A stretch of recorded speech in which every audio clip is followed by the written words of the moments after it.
before we start getting into the things. All right.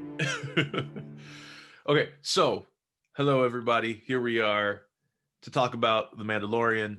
I'm Maui. I'm here with my good friends Thomas and Ray. Thomas, Ray, how you doing?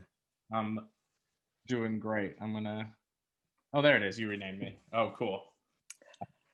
Well, I didn't rename you. It That's just what- stayed there from your last time, I think. yeah, that's from last time. Yeah, I'm so Yeah. used to using 8 different Zoom accounts and all sorts of things, and my name is always something crazy, or I'm doing a reading, and I changed mine. I'm gonna go different every week. So this week I'm Jedi Master Ka Mao, which is just my name split into two. Hey, that's the Star Wars naming convention, man. That's right. Just split it up, put the emphasis in different places. Hmm. Like I didn't. I'm sure I'm not the first person to come up with it, but I one day was like, I can take anybody's name and make it like a fantasy name, like Lord of the Rings fantasy. You just pronounce every letter a different way.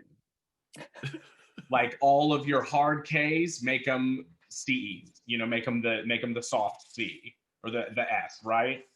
If it's a long A, make it a short A. You don't even have to change the way it's spelled. I Just like do it. that, and boom, everybody's got that's your fantasy name. I love it. I love it. Ray, your name already sounds like a Star Wars name. That's Ray because Van it's a Star Wars Fox. name. It's It just just spelled sounds like, different. but yeah, but even like without Ray, the character of Ray, it still sounds like a Star Wars. Like Ray Van Fox just sounds like some like roguish character you would meet in a cantina on in Mos Eisley or something. That's very true. It's very oh man, what's the marshal's name? Cobb Yeah, it's Vanth. a Cobb Vanth, Ray Van Yeah, Fox, Cobb Vanth. yeah. Having a V or a Q or an X or a Z in your name is Yeah, already any high letter score in Scrabble will serve you well in the Star Wars universe. I make that joke about my name all the time. I've got a Y and a V and an X, and I'm like, I fucking rock at Scrabble already, man. Like, I'm there. So let's get into it, y'all. Let's get into it. This episode, I'm gonna bury the lead here. Not at all. I love this. Love this episode. I'm super excited to talk about it. The Heiress. Yeah, I had a lot of fun too. I had a lot of fun. I have a lot of thoughts about it. So let's just get into it. Cold open, like the first act scene. I'm calling any crash you can walk away from. It felt very Launchpad McQuack, and then I realized that the Razor Crest looks like Launchpad's Biplane. Yeah, Not like the yeah. I don't know what their kind of cargo plane. It's like cargo yeah, plane. but the Razor Crest looks just like Launchpad's. Like it's Launchpad's plane in space. I wouldn't be That's surprised incredible. if that was like what they were like. Hey, model it after a cargo plane. Yeah. Yeah, which is interesting for like a for an action ship. It's like to me, it's like a weird shape for like an action ship. Yeah. Well, and I think maybe that's by design because the Mandalorians are underground. They're not like they're not gallivanting space pirates. They're not trying to plunder and pillage. They're trying to get from place to place unnoticed. Right. He even had a different one last season, didn't he? I mean, like, No, it's it's the same ship. are you sure? Just Yeah. keeps getting beat. I don't know how that thing is Mess still up. running, but it's They the got same stripped ship. by the Jawas in like what, episode 1? Yeah. That ship has gotten busted up so many times, and especially in this episode, like I'm amazed it's still Oh my running. Like by the end of this episode, it's hilarious. In the recap, though, with that the moment where the cargo bay door is like flapping, which we were talking about last episode, it looks like some weird dude with like eyes going. Right, it looks like a Muppet. It really does. Yeah. I want like a gif of that, of it like going. Like, it's time to light the lights.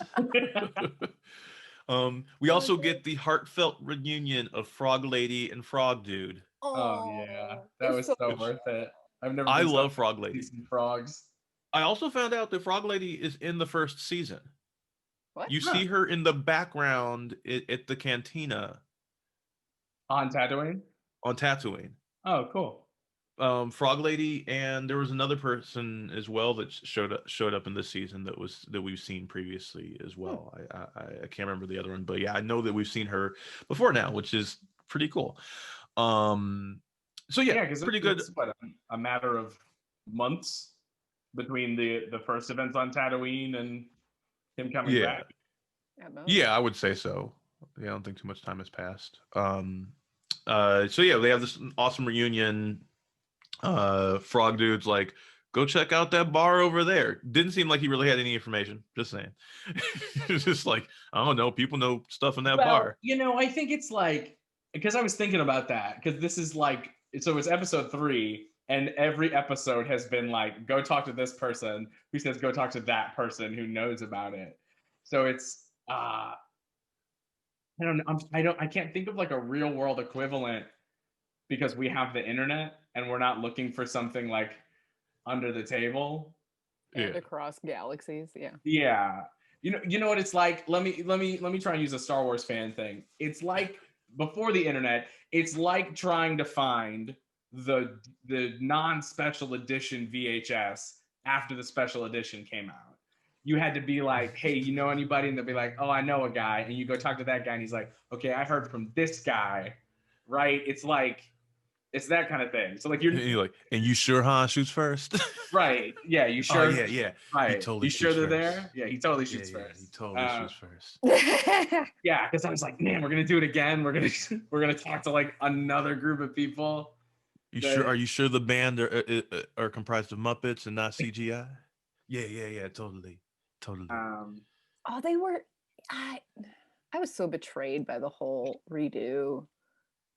Yeah. I'm sorry. We don't need to go into that, obviously. That's a whole rabbit hole. Rehash stuff. But like, I had forgotten about that one specifically. Like, there's so many things that I was like, I really like the sort of the continuity of species that we've got. The Moncals and the Quarren seem to be the major species on this planet. It being what looks like largely a water planet that is not Moncala. Because it was in Legends, and they've brought it back into canon that the two races on Moncala, the Quarren and the Mon Calamari, like had their own civil war,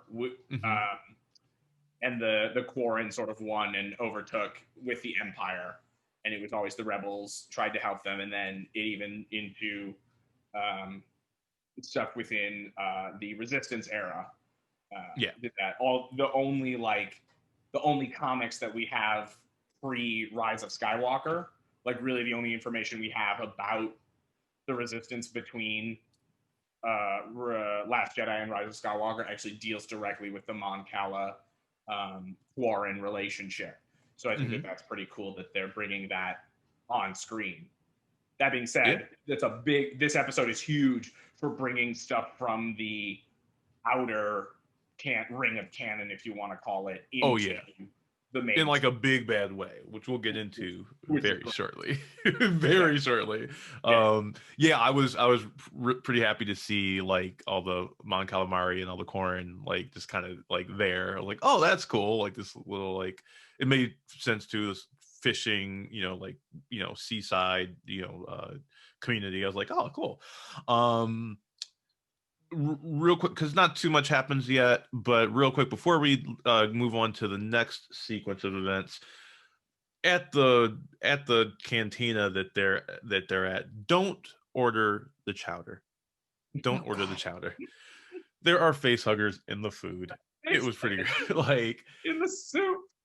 It was adorable. Like maybe I was like looking in the soup, like, why is it too small? And then it just like I have a big head and little arms. Yeah. And it's like sitting there going like, eh! And of course Mando's like, stop playing with your food. I'm like, yeah. And he just pops it back. That was adorable. So they, so a couple Quarren like, oh yeah, we got you. We got you, dude. We got your, pre-special edition over here. Cool, right this way. And which leads us to the next sequence. It's a trap. Had to call obviously. Hold on. I do have to say, Maui, I think you missed the opportunity to not call the cold open another happy landing. I should have. If I'm sorry. we're gonna use Star Wars quotes, I had to, but because I had to go Launchpad. I had to go that's fair. Launchpad. That's very fair. I don't diss your train of thought. So yeah, so the trap, and like I can't deal with Baby Yoda always being in peril. I can't deal with Baby Yoda being eaten by a thing. It's not okay. I mean, it's gonna happen. Ray, it's damn cute. Yeah, Ray, were you okay in that I sequence? gasped so loud. Yeah. I was like, was that okay? No! It was not cool. But he's a smart. It's a smart Baby Yoda. It immediately was like, close the pod. Mm-hmm. But I'm sad because now that pod is gone, that's like the last thing we had from Queel, which makes me really, really sad. Yeah. Yeah, because Queel was like my favorite character in season 1. Like I love Queel. Yeah. But thankfully, because Mando looked like he was done for in this moment. Which is weird because the last 2 episodes, he's been about to be murdered and he's saved by outside forces. It doesn't seem like he's not getting out of situations on his own. He's having to like just hope that someone else gets him out of it. And holy crap, we get 3 Mandalorians, the leader of which is Bo-Katan. Live action Bo-Katan. In not only live action Bo-Katan, but live action Bo-Katan done by the person who does the voice in the animated series, both in Clone Wars and in Rebels. Okay, so she is. It's been so long since I've seen Clone Wars. Katie Sackhoff. She does. Bo-Katan is in Clone Wars and Rebels. Yes. Okay, I couldn't remember. I remember Rebels specifically because I finished that series more recently. Clone Wars, I watched that arc, like 4 or 5 years ago now. Yeah, so that's Katie Sackhoff, who has been in many things. Probably most famously, she is known for Battlestar Galactica. Mm-hmm. She in the reboot of that, she plays Starbuck. She is also on a show that my partner and I watch and love called Longmire, where she plays a deputy, and that really good. And I thought she was amazing. She looked just like, they must have actually modeled the character off of her because like she just looked spot on. That's very Disney. I was gonna say, I mean, I'm not big on TikTok personally. I just like TikTok, and for a little bit, it was a little like Bo-Katan cosplay gone really, really well. Yeah, because she took off the helmet and the hair sat like exactly in the right place, never moved. Had the headband, which is like and the headband is a weird thing to see in Star Wars. We've never really seen like women wear 90s headbands, because that's really what it is. Now, Ray, you've never encountered Bo-Katan. This is your first introduction because you've never watched animated stuff. No, I'd be curious to get your input on your impression of this character first time. Well, all 3 of them, when they took off their helmets, I was like, what the fuck? Because my entire understanding of what a Mandalorian is what our Mando is. Like my understanding is the same as his, because I only have it from like his point of view within this show. So I was like, this is fucking weird. And it's cool that there's like other people that have different ideas about shit, but like, how is this? I have no idea how it all fits together in the world, because I don't. Right. Essentially, you just got told that you just got told everything you know is from a like religious zealot group. Yeah, exactly. You just got told that you were crazy. A little bit. I was like, no, that can't be true. And she's saying this is the way about shit that like doesn't feel at all like the thing that you would say that about. And I'm like, this is not the way. Love that, Maui. That's great. This is not the way. I couldn't believe it when he said it back to her. I was kind of like, yeah, it's not. Well, and once again, like once again, that body language, right? He freezes up, and then like the music they do a really good job with the music as well, where like the energy sucks out of the scene and like everything kind of stops cold, and he's like, you're taking off your helmets. What the fuck? Yeah. Which is really intense. And we get, I think, some really interesting critical information about Mando and his people, because Bo-Katan was part of Death Watch for a while. Yeah, and then broke from it. And then broke from it, started the Night Owls. Yes. And right. What's interesting though is that she does say that it's not Death Watch. She doesn't use that word. Yeah. The children of the Watch. Right. So I'm thinking like this must be after the purge, like the most extreme of Death Watch, like split off into a yet crazier group. Right? So like the craziest of like the crazies. Of the crazies. Of the crazies, right? Like, and this is who Mando's been raised by. And so I think it's interesting we're getting all this information about Mandalorian culture. So maybe this is like they're going back to like the original texts, you know, of like Mandalore, and like that's like the creed they're following, right? They're like doing it as the like the, you know, it's like if Justice Scalia or Amy Coney Barrett was Mandalorian, right? Like they're looking at like the original text and trying to interpret it as people thousands of years ago would have done, even though it doesn't make any sense today.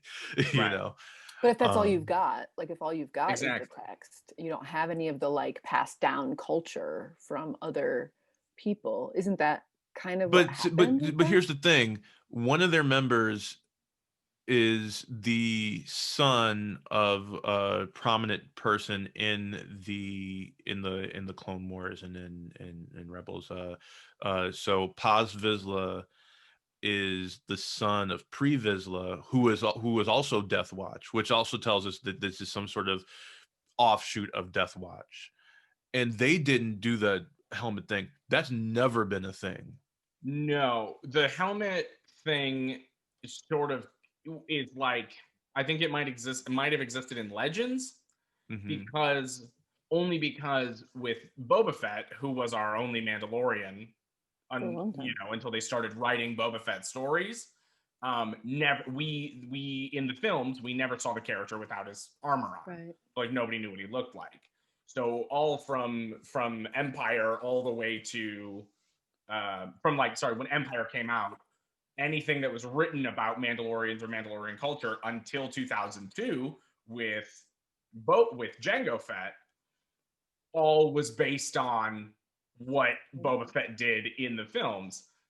So I think that's where the whole the Mandalorians never take off their helmets thing came from. Because I even think it's sort of referenced in Knights of the Old Republic, because you have a Mandalorian, you have Mandalore, like the leader of the Mandalorians, on your team in the second game, and he never takes off his helmet, and neither do any of the Mandalorians there, and that's ancient galactic history. Right. But like the idea that Mandalorians never take off their helmets is a thing that existed in canon. And then I think when they made Clone Wars and Rebels, they were like, well, probably from a logistical standpoint, we can't have our main characters behind these masks all the time if we want the characters to have any sort of empathy. Because Vader's behind that mask all the time, and he has no empathy until he takes it off.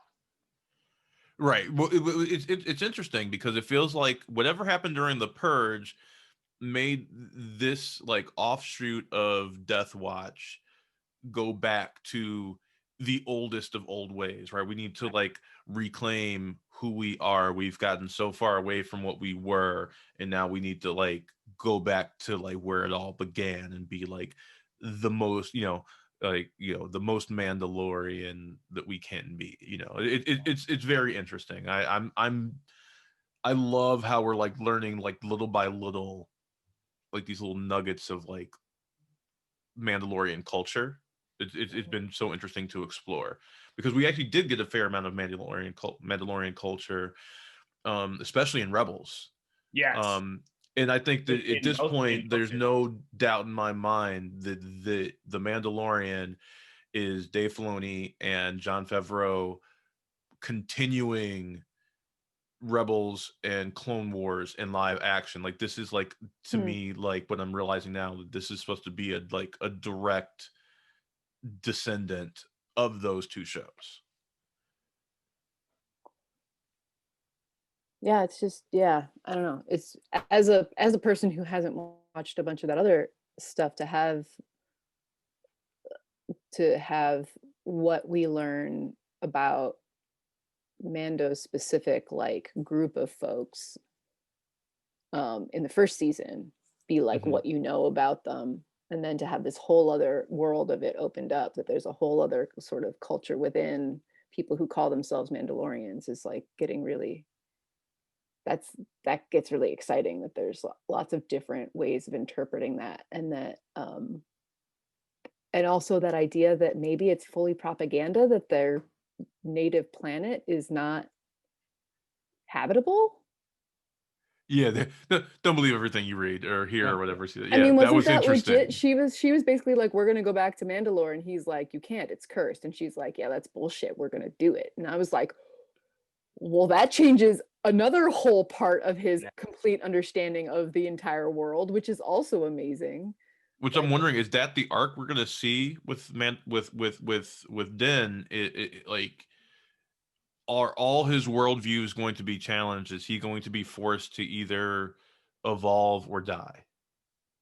I think so. It's a good storyline. It's a poignant storyline. Yeah. I think so.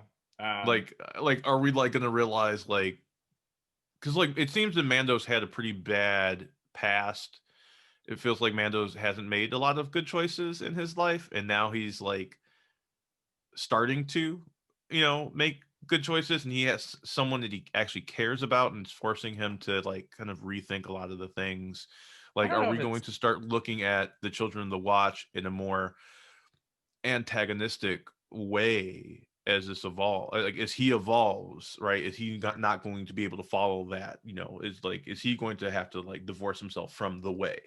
Maybe at least critical thinking, maybe not antagonistic, maybe just like critically thinking. Because aren't they all dead? Like, are those guys dead? That was what I thought happened in the first season. Isn't that happened? Like, as far as we know, the armor was the last one, and she probably didn't make it. The armor totally made it. What? Did you not see the armor just wrecking shop on some fools? Great. It was great. That wasn't going down in a blaze of glory? That seemed very K2SO Last Stand. No, that was not a blaze of glory. I'll tell you what that was for the armor. That was a Tuesday.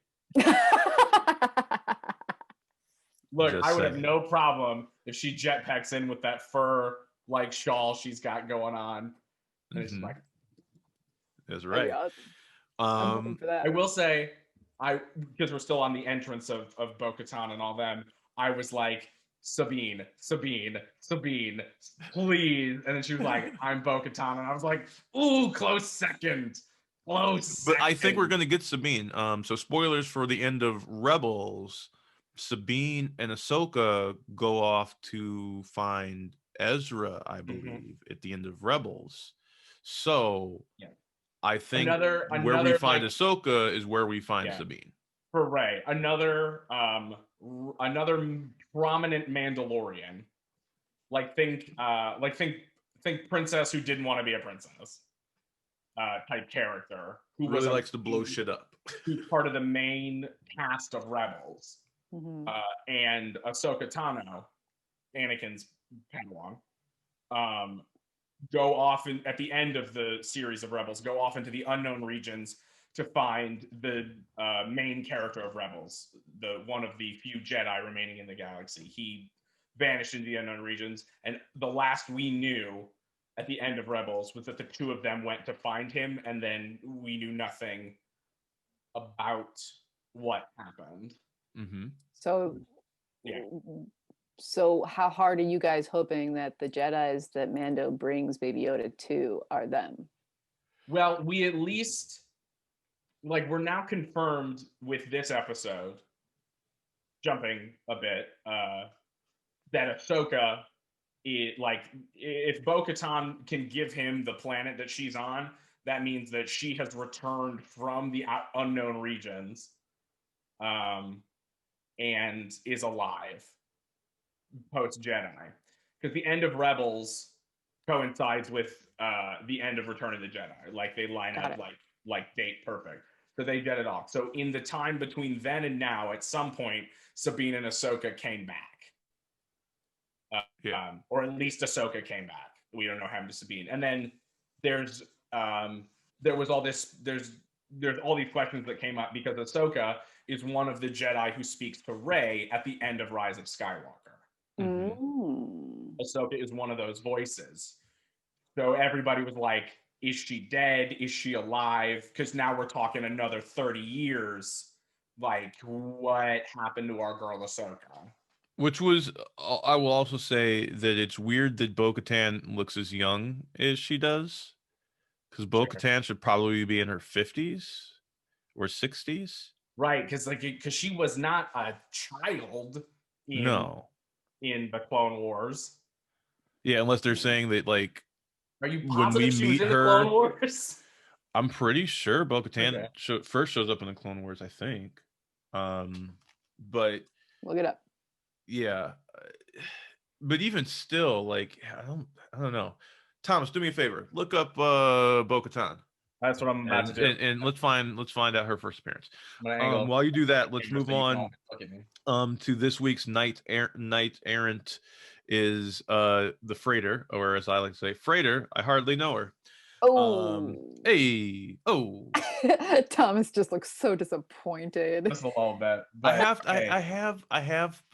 I order it by puns and bad jokes. So okay, all right. I just want to say, so now on Wikipedia, it is now the live action shot of Bo-Katan. Nice. Of Bo-Katan Kryze, I should say. Bo-Katan is her first name. Yes. So we got so basically, and I mean, there's not really too much else here because it's mostly action sequences. There's not really too much to dissect here.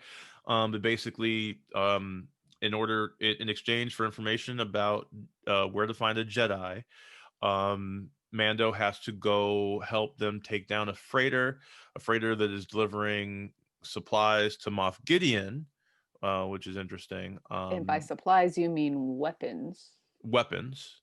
And I found that was very interesting. And then, of course, once they're there, everything goes sideways. The deal changes. He says, he's like, this wasn't the deal. And she says, like, I'm changing the terms of the deal or something like that. And then she says, this is the way. This is the way. What the fuck?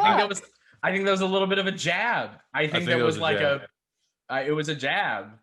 Yeah. This is the way is let's change the deal. That's. Well, I think she was making fun of his beliefs. Yeah, because like most Mandalorians, like we said, like that's not really much of a thing in Mandalorian culture from everything else we've seen up until this point. Telling the truth? No, this is the way, like that rigid, like this is who and what Mandalorians are. This is our code. Sure, I think she was kind of like making fun of him, which I thought was not cool. So he says, you're changing the deal. That's bullshit and totally not honorable. And she comes back at him with, this is the way. Yeah. Yeah. He should have walked right then. He should have fucking walked. No, I wanted him to walk. She's going like, yeah, that's the rigid structure that you're familiar with, but we're doing what we need to survive and to restore our culture. Like so then tell him the truth of what the mission is from the beginning. But as soon as they found out he was a child of the Watch, they're like, oh, that's like too much uphill work for us. We just need his help. Like, I don't like it either. I'm just trying. I'm just thinking out the thought. Yeah, I think that for her, she was like, we're just going to get him in here. We know that he needs this information, so he's going to do whatever. I don't know why they wouldn't just tell him from the beginning that, because then that pisses him off. It makes me not like her. A lot. It would. Well, Bo-Katan does some. Yeah, you're not so. You really shouldn't like her. She's not great. Yeah, she's not. Yeah, she's not necessarily a hero. She has a past. For sure. I mean, I don't need her to be a hero, but if she's gonna be a part of like the narrative for Mandalorian, like if for Mando's like next the journey that he's on in this season, then like Well, I don't want I mean, is it going to be him against them? Because that's a weird storyline. I don't think so. But like I said, Bo-Katan has questionable morality. So does Mando for for that matter. However, At least Mando does have a code, right? Yeah. So I think that I would say that Bo-Katan is more like a chaotic neutral, whereas Mando is more of a lawful neutral, right? So he has a code that he goes by. Bo-Katan does whatever she needs to do to get the thing done, right? She's trying to like save like her race, which is a lot larger than what Mando thinks. Which is the other thing that I'm coming to realize, that and I thought that the way that she's like, oh, he's a child of the Watch. I think that they look down like he's one of those crazies and treated him like crap after that. Yeah, and then he fucking saves their lives, and she's like, which, by the way, that armor, we really got to see how well it holds up when he's just like, cover me, and he just runs out and he's just getting blasted, hundreds of blasts. All of a sudden stormtroopers can hit their target. Okay, when it's one target in the middle of the hallway, like I think getting bigger every moment, like the law of large numbers. You know what I mean? Yeah. Also the I don't know what his rank was on the ship, but the head of the ship, I don't know if he was captain. a Moff. We'll call him a captain. It was a captain. Just call him a captain. I mean, I'm sure you guys don't know the insignia by heart. He called him captain. I was it captain? Okay. Yeah. Well, that actor is Titus Welliver, who's been another Deadwood alumni. So that's 3 Deadwood alumni in the last 2 episodes, which has been interesting, or in the last 3 episodes rather. But he's also the Man in Black from Lost, so that made me really, really happy. Jacob's brother from Lost. So that was interesting to see. And when they finally breach the cockpit, and Bo-Katan, like, trying to get information from him, mentions the Darksaber. Bo-Katan, by the way, Ray, last time we saw Bo-Katan had the Darksaber.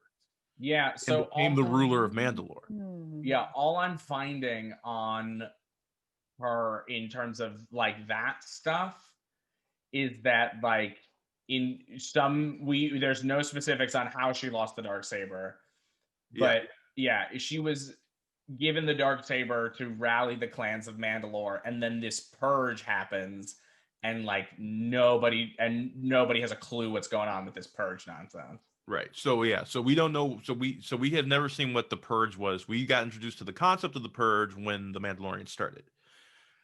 We don't know what happened to the Mandalorians. I would assume that the Empire was like, okay, well, now that we've gotten rid of the Jedi, the Mandalorians are like the next biggest threat to us. So now we need to exterminate them. So I'm assuming there was some second extermination that happened to the Mandalorians. Like I said, like the last time we saw Bo-Katan was given was bequeathed the Darksaber by Sabine, I believe. Yeah, by Clan Ren, who had like the most claim to the title of Mandalore. With the Ren's approval, this is what it says on Wikipedia. With the Ren's approval, she took the weapon and rallied the support of several Mandalorian clans, and like went to take back the planet. And we never really found out what happened. And that Darksaber is what's his nut had at the end. Gideon. At the very end of season 1, when he cuts out of the downed TIE fighter.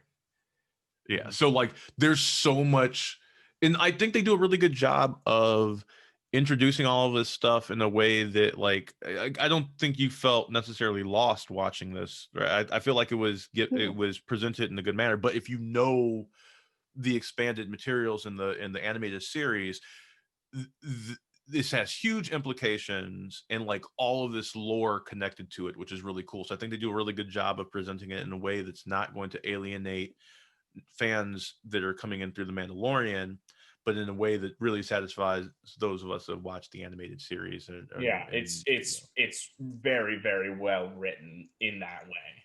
Yeah. So this was like a Galaxy Brain episode for you guys because it's Oh a lot of connections. Absolutely. Yeah. For me, it was like, ooh, there's a whole other world. Like my world kind of expanded in my understanding, and yours is like all these pieces just had like the connection. Yeah, ours. And Yeah, it was like zing. Yours went this way, and ours went. I think ours went the other way. It brought everything closer connecting. Because we knew that these threads were out there, and now they're getting tied together. Nice. Yeah, which is exactly what we want from our Star Wars TV shows, because that's what the books used to do. Oh, right. Yes. Yeah. Mm-hmm. Right? Like that is what we loved about the expanded universe, especially when stuff started getting written like in the Clone Wars. Oh my God, I could eat that stuff up. Nice. Right? Because so now Disney has that, what I think is the even harder task. Which is why they like did the Legends canon thing, is to tell stories that have to tie, because it all has to tie together. Mm-hmm. You really can't tell isolated stories anymore, because all we want to know is how do we get from Return of the Jedi to Force Awakens. Like that is what we want to know. That is the biggest expanse. And if you don't tell us that in the mainstream films, you've got to do it in your media, and they're in the other media, and they're doing that. Because that's what I mean. Rogue One was the like, let's do a thing right before, not from 3 to 4, but let's like put something within those two. You see, but so yeah, I think that they need to have some material that does that for sure. I also think though that they can create new stories that don't necessarily connect to any of this stuff. They can either go way further in the past or way further in the future and tell new stories. But if you're going to tell stories in this period, which they keep doing, then you need to explain how it connects. I think that they're doing a good job with this of telling. It still feels like they're telling their own story.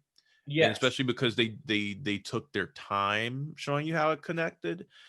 So it still feels like its own thing, but now we're finding out like, oh, this has big implications to other things. Like it will connect to characters that you know and love.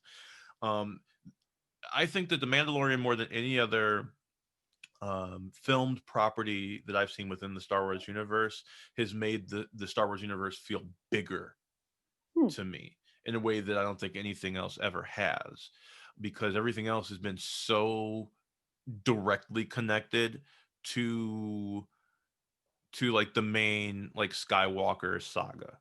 Oh yeah. What you say not that everybody is related. Right. What I immediately think is like we landed on Trask,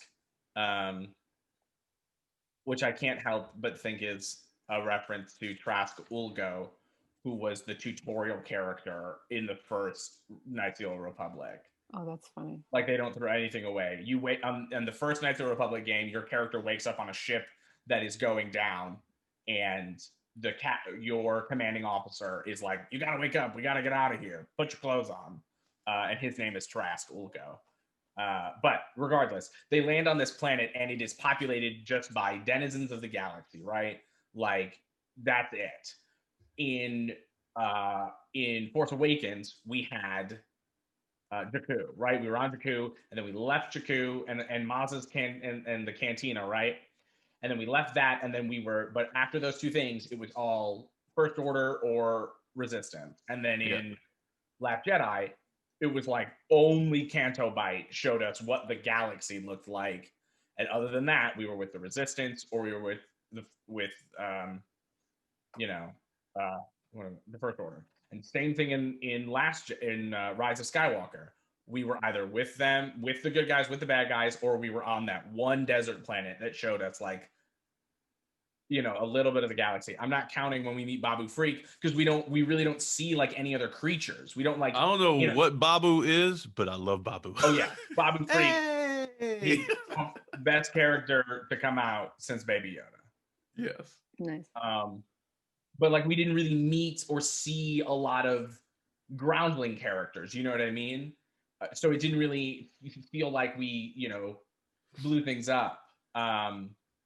In a way that Mandalorian, every time we've gone to a new planet, we're seeing what the galaxy is doing, which is neat.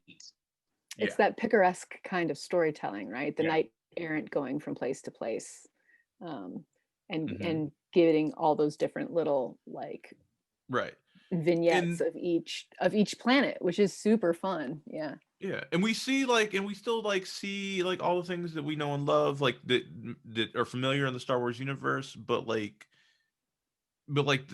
Empire is not the point of it, right? We'll see the Empire in the background here and there. We'll see we've seen different versions of the Empire, even we've seen in these backwater planet places on the Outer Rim where they have no money and their outfits are all jacked up now, and we've seen well-funded remnants of it, and you realize that oh yeah, just because they blew up the Death Star and killed the leader, the infrastructure is still there. It didn't just disappear, and now it just changed the leadership structure fundamentally. So I'm sure depending on where you are in the galaxy, this Moff has this much power, this Moff doesn't have any power. It changes from system to system. It's very, very fascinating, and you feel that, right? You feel oh, there's all of these rules. I might not know what all of them are, but I know whenever I'm in a new place that I'm going to need to reorient, and it has this unpredictable feeling that I've never felt before in a Star Wars property, and I friggin' love it. Yeah. So the last thing we get is the Man in Black from Lost does the Captain America Hail Hydra bites on oh my god, bites on the thing. Secret agent poison, but instead of poison, it's fucking the Emperor's electric shit. Yeah. and then finally Bo-Katan says, okay, this is what I know. Ahsoka Tano is on Corvus, go there and find her. She has the information you seek. Which, tell her I sent you. You won't have to pay the cover charge. Yeah, huge. That's huge. So Bo-Katan is big enough, but also to hear about Ahsoka Tano in the same episode. These are two huge names if you've watched the animated series. Ahsoka Tano is the Padawan of Anakin Skywalker, aka Darth Vader. She made it through Order 66. She actually fights Vader in Star Wars Rebels. Finds out that Anakin she doesn't know that that's her old master. Oh, sorry, spoilers. All the spoilers. I like to say that Star Wars can't have spoilers because it's history. It all has happened a long time ago in a galaxy far, far away. You got to just crack open the history book. Yeah.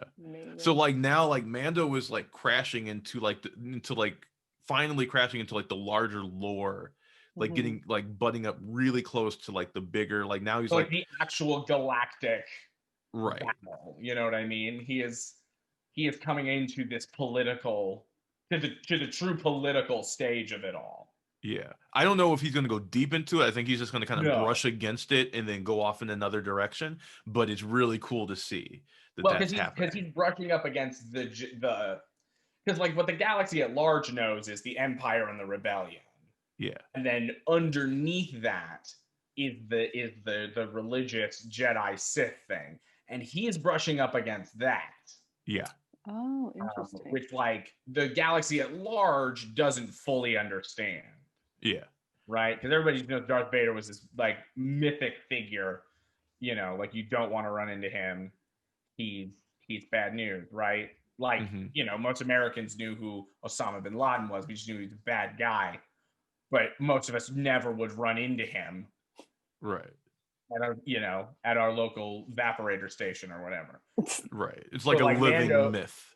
Yeah, Mando is about to brushing that myth, especially if he's about to go meet Ahsoka Tano. Right. Who, by the way, like is not a Jedi any longer, is a very powerful Force user, but is no longer like of the Jedi Order. Claims herself to be a Jedi, but she's definitely not a bad guy. Yeah. So bringing Baby Yoda to her is good idea. It's a safe bet. Yeah. Ahsoka, we know, you will love Ahsoka. Know Ahsoka know that she is not going to harm the child. Yeah. How many episodes do you think it's going to actually take us to meet her? I think that we will see her at the end of the next episode, because I think the 5th episode is directed by Dave Filoni, and if the 5th episode is directed by Dave Filoni, I don't think he was going to let anybody else direct the first live action appearance of Ahsoka. He created the character. Interesting. All right. Well, sort of. Because it is based off of Lucas's notes. Oh, sure, but he's the one who brought her to life into Clone Wars. Because following Ahsoka from Clone Wars to now, we have watched a woman grow up. We have watched literally a prepubescent child move through all of the stages of her life. Wow. Yeah. Right. To a full-grown woman and leader, and she is a powerful character. Yeah. HBIC. Yeah. Mm-hmm. Oh yeah. Those episodes. I think if you just know that Ahsoka is his Padawan and then doesn't know that he's Darth Vader, and you go into that season, was the end of season 2 of Clone Wars when that happens. Yeah. Yeah. If you just watch those last 3 episodes, you'll be wrecked. They're good. They're really and they love each other so much. There's this just beautiful relationship between the two of them, and not like a romantic love at all, but it's that's her older brother who teaches her all the things, and to watch him slowly go down that path, and then then I will say Clone Wars got canceled. They finally got to do their last season just in the last few months. Year. They got to in months they got to do it they got there, and to be able to finish up it up with Disney Plus. Yeah. And but then we see her, so we kind of never get to see the conclusion of that show, but then the next time we saw her was on Rebels, which happens after all of that, 18 years later or whatever, something like that. And she's still you're right, she still doesn't know that who Vader is. She knows who Vader is, but she doesn't know that Vader is actually Anakin.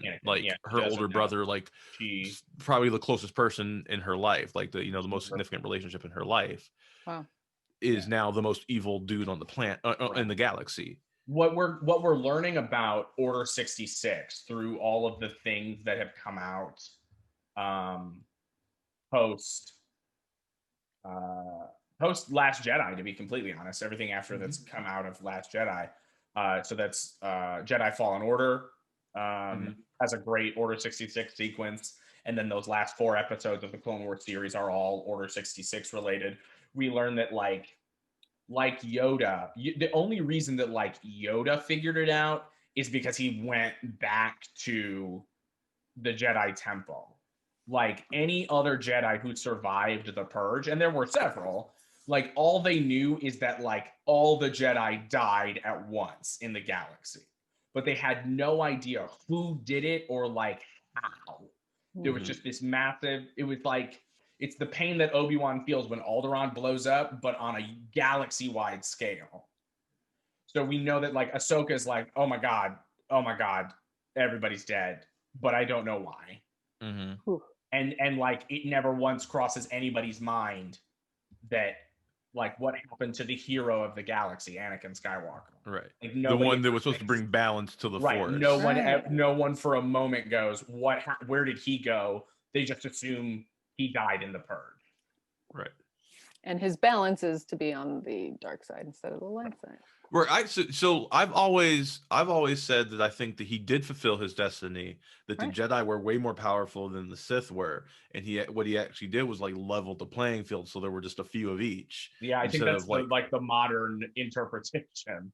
That's always been my interpretation of it, is that like there was this, like, ever since I saw like the prequel, The Phantom Menace, is like, oh, so like the Jedi were like in power, like they were a powerful like force, galaxy-wide force, and like the balance that he was supposed to bring was to just even the playing field. Like I think a lot of people interpret balance is like eradicating all the evil, but I think, have they not read the Dark is Rising series? What is wrong with them? That delineation, I think, is flawed, right? It's not good versus evil. It's, it's light and dark, and you need both, right? Like that they balance each other, that like all light and all dark is like not good. You need to have a balance of the two so that you can appreciate the both, right? Like I think it's very interesting. So but we can go deep in the weeds in that another time. Let's wrap this up. We're already at least 15 minutes longer than the episode itself, so right. So that's what's so great about this, because there's so much lore to talk about each time. They didn't need to have a longer episode because they said everything by linking it up with all the other stuff. So Easter eggs. So we said Bo-Katan, awesome. Ahsoka Tano mentioned, awesome. Night Owls. So we see like Bo-Katan with two members of the Night Owl squad, these commandos. We hear that Mando is part of a group called the Children of the Watch, which I think is some sort of offshoot of Death Watch. What else? So, so we get Mon Calamari, we get the Quarren, Trask, we hear about Corvus. So these are some new places. Is Corvus like something we should be familiar with beforehand? No, this is just a new area. This is a new place that we haven't heard of before, which I think is important to mention as well. There's a lot of people eating tentacles. Yeah. One of the Night Owls is an actor, Simon Kassianides, who is on Agents of S.H.I.E.L.D. The other one is Mercedes Varnado, who is better known as the wrestler Sasha Banks from the WWE. And like I said, Titus Welliver is the Man in Black from Lost, and also on Deadwood. Really great character actor, been in a ton of stuff. I love, like, those are my favorite cameos, those like working actors that you've seen in 100 things. Like, even if you don't know their name or you couldn't name something that they're from, you've seen their face 100 times. I love those actors. I think that's all I have for Easter eggs. Let's move on to our ratings for the week. Let's start with Ray this week. Ray, what's your rating? I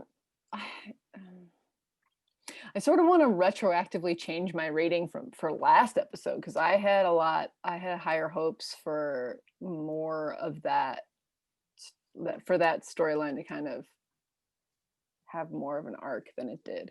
But that doesn't seem to be how this show works. It's like new story each time, new players, new purpose, new quest kind of thing. So I'm sort of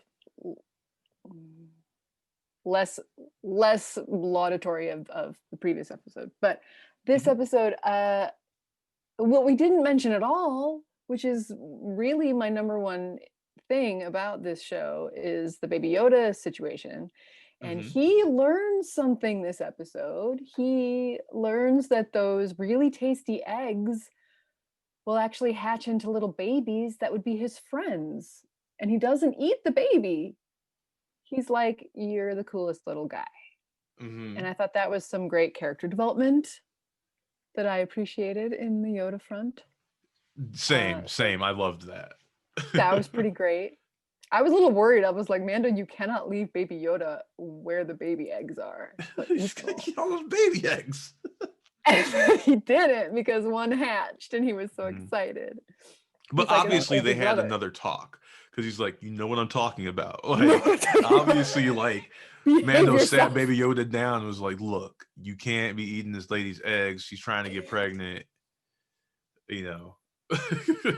Which I saw some article that was like, that was supposed to be funny. Like him eating the eggs was intended to be a joke. And we were like, well, you guys didn't really think that one through. It was funny. It was funny, but I think there's some headier implications that you have to think about. I mean, sure, he's 40 years old, but he's also still a fucking baby. And like babies are amoral. He wasn't immoral. He wasn't like thinking about I'm not saying that like Baby Yoda is immoral. I'm saying it calls to question like eating organism, like for anybody, eating organisms that may be life forms later. Right. If the person is intending to get them fertilized to have the life form. And then, but also, like, I just feel like Mando had a conversation with him and was like, "You can't do that," and then he didn't do it, right? And then he became friends with the baby. So, like, he's learning. This is my point. My point is that this was some great, character development for Baby Yoda. He was learning about. Well, I wonder that, like, did he not like get it? And then when he saw the egg hatch, you like saw it, like, and you heard, like, he's like, "What?" Like, like I think so. I think that's the intention. And then he was like, "Oh, it can be life." Yeah. And then like seeing and when Mando like was like and like he started crying because it's like, no, like it's my friend. I want to hang out with. Right. I think that was some of the most intricate and interesting puppet work that thing has done. The whole series, like when Mando's pulling it away and it's reaching back, like. Because a lot of times when they handle it like it's a toy I bought at Target. Like it stays very upright and like only the arms move, not like an actual baby would move at all. It moves like it's very square on the end. And in that moment, there was lots of like reaching and grabbing, and I thought that was very cool. Yeah. So Ray, what's your rating?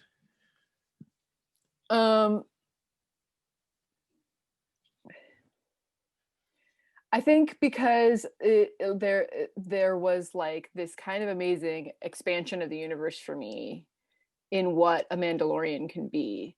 That was pretty fucking cool. And also Baby Yoda's newfound understanding of the world was also, even though there wasn't a whole lot of Yoda time, there was a lot of, I think that was a good moment with him. So like this feels good and promising, but again, it was like a relatively short episode. There was some cool stuff, but like it didn't feel as satisfying. That's what I keep coming back to. That's weird. Like last episode also didn't feel particularly satisfying because it didn't feel like it was over. It felt like there's still another chapter to this story. So I guess, again, you're early in the season, you can't really have like a whole lot of like this is the end points, but like 4. Okay, 4 Baby Yodas. I like it. All right, Master Squires. I want to touch on before the rating. I want to touch on what I think Ray might be seeing is that I think we as TV watchers have gotten so used to the Netflix binge and watching story arcs happen really quickly. But if we remember, Mandalorian comes out like a syndicated like television show. It comes out week by week. So I think they're really writing it like they've got to hook people in to watch the next episode. So we got to go. We got to do this thing. We're ending on these. They're ending not on necessarily cliffhangers, but on these like lifts of like the story is not over yet. You have to come back next week to find. Will the Mandalorian make it to Trask? Will the baby eat the next egg? Find out next week on Disney or Star Wars: The Mandalorian. Yeah, no, I see what you're saying. Yeah. I think there's some pitfalls to the episodic way that they tell the story. Just like there's pitfalls to the more serialized way of telling story. I think we see that. I think we saw that shortcoming between these two episodes. Because I feel like the first episode was really good at this. At like, well, it was, but the first episode was one. Yeah, I would it was agree with that. Wholly contained story, right? I think that's why. I think you're just unsatisfied because these have been, by intention, not finished stories, like Empire. I think season one did that too. I think Mhm. season one did that too. And I think that's why in the middle of season one, people were like, "What are we doing?" Because like every week, like it's just like a thing, and then it's done, and like there's no carryover. And I also think it's very like Lone Wolf and Cub, very like minimalist, like, we're gonna go into town, we're gonna fix the problem, we're gonna move on. But like we're like, but no, you invested me in these characters, I need to know more. And like it really felt that way. It was really glaring in that last episode where it's like, okay, but like literally like y'all told half a story and then spiders came. Sure. And there wasn't a second half to that story. Right.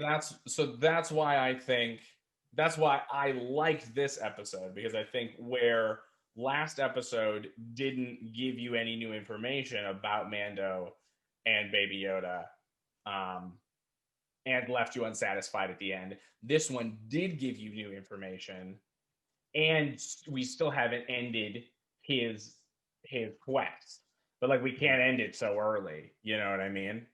So I think they went like, well, here's the story we have to tell, and we told it in half an hour as opposed to 45 minutes. And they were like, well, that's kind of how it's going to have to be, because they just gave us this big thing. Like we know exactly where we need to go and who we need to go to. And as far as we know right now, nobody's trying to stop him. You know what I mean? Like last season, he was running from other bounty hunters. And this season, like no one's chasing him. All of his problems have been on the planet that he goes to. And that's, I think, the difference, though. You can have a more satisfying full story arc in one episode when there is that like longer carryover of him being chased. Right. Oh, I have to move on because if I stay here any longer, the thing is going to come in and take over. Right. And even if you get that like satisfying end of the little knight errant story, you're still kind of like, oh, but is he going to die? Like, are they going to get him? I think this season they've swapped out like the looking over the shoulder peril for the Grail quest. They just like swapped it. It's just a different thing. And because I am like my in Star Wars, like you're either a Jedi, a rebel, or a bounty hunter. Or sorry, a Jedi. You're either a Jedi, a rebellion, you're Empire, or you're a bounty hunter, right? Like everybody is, and I'm a Jedi. So as soon as they were like, we're taking him to the Jedi, I was like, I'm in. I do not care what else happens until I see some Jedi. I mean, maybe that's part of my like, there's the there. Like, why haven't we figured it out yet? Maybe. I don't know. Right. And so for that reason, I give it 4 Baby Yodas, and it's like a solid 4. Because it was short, I just wanted there to be more stuff. I wouldn't have minded like another like around the campfire scene with Bo-Katan and Mando. I wouldn't have minded another scene at the frogs with the Kermits and Baby Yoda. The Kermits. Well, my friend, as we were watching it, his response when they met was like, "Oh, Kermie," and I was like, "Brilliant." Yeah, like I wouldn't have minded anymore. And then part of me almost thought they were going to separate Mando and Baby Yoda, because we haven't done that yet. She was going to be like, "We got to go. They're on our tail," and they jump to hyperspace. I was super worried about that, to be honest. I was right. Like, so then is it like that immediately would have put some stake in there. But I also thought his sort of like James Bond fall out of the ship was very cool. Yeah. Yeah, and I really liked seeing stormtroopers again. We haven't seen them in a while. We haven't seen them like at all this season. And like, yeah, and once again, like the more like, you know, it seems like Moff Gideon's stormtroopers are nice and polished still, Yeah. right? Like Yeah, not they were. not like Werner Herzog's stormtroopers. Yeah, these guys. Yeah. I just, it's nice seeing that easy iconography is very cool, and they were doing stormtrooper stuff. But I would wonder A now little if Werner Herzog like purposefully like made his stormtroopers look sad and dismal, because he's like, yes, I believe the sorrow helps them stay in line, you know, like just like a very like weird Werner Herzog thing to do, you know. Come on. That's his excuse, but They it's just didn't have any money. Let's just be real. It's how the galaxy works. If you don't have money, you got nothing. They couldn't afford new armor. So I really like this episode a lot, and I liked I got just enough extra frog stuff to like satisfy me, actually. Like I got to see her meet her husband. Like they didn't need to go deep in the weeds on that, but then she shifts I loved that. I love that. Like I felt like they did a nice amount of character work, like without being able to understand a word that the frog people say. And then they shift to this like, oh, we're gonna take care of Baby Yoda. Like I would really love a like spin-off like standalone comic or something where we see like Baby Yoda's day with the frog people. Oh, like Jack and Edna on a or like a short like that, right? Yeah. And where like you see Baby Yoda learn about life, right? Like learn about like the process Baby Yoda of goes life. to sex ed. Well, like just like watching him, like watching like that moment where he was looking at the egg and sees the little frog baby hatch out of it, and that, and then at the very at the end when he's like playing with, as I was like, we're like, he's about to grab this living. The whole time I was like, he's gonna eat it. Right. He's gonna eat it. But like it seemed like no, like it seemed like he like something had changed with Baby Yoda. So like I'm interested in that story, But like they gave me enough to satisfy that itch. Like I said, like the connecting it to like the bigger lore of Clone Wars and Rebels, awesome. I'm going to give this a 4.6. I'm gonna give it 4.6. I thought it was a very, very strong episode. That's more than you gave the first episode. Yeah. Expertly directed by Bryce Dallas Howard. Just wonderful. I will say I do often confuse the actress who played Bo-Katan and Bryce Dallas Howard. Like she took off the helmet and I was like, whoa, Bryce, that's a little intense, don't you think? Being in your own episode. And then I was like, wait, that's not Bryce Dallas Howard. That's another lady. That's funny. So that's our review. Thomas, thank you for being on with us for this two-parter. Absolutely. I'd love to have you back before the end of the season. Oh, absolutely. I think once the season is over, we'll do like a post-mortem of the entire season, talk about the highlights and the lowlights and everything. We'll definitely have you back for that. We'll try and get you back for at least one more episode as well. I want to thank everybody for listening to this. We're going to be doing more of these as more things come out. I know we're going to do WandaVision when that comes out, so I'm very excited about that. So excited. Very excited for that. Be sure to check out the newest episode of The Dope is up. It is about One Day at a Time and the legacy of Norman Lear is really good. And next week we're gonna have this really fun episode where we reimagine the X-Men. And be sure to join our Discord server, because we're going to challenge people to pitch their reimagined X-Men on our Discord server as well, and we'll see what people's ideas are for that and their casting choices for characters. Can't wait for you to check that out. Can't wait. Please like and subscribe, and do all the things. Follow us on Facebook and on IG, and thanks.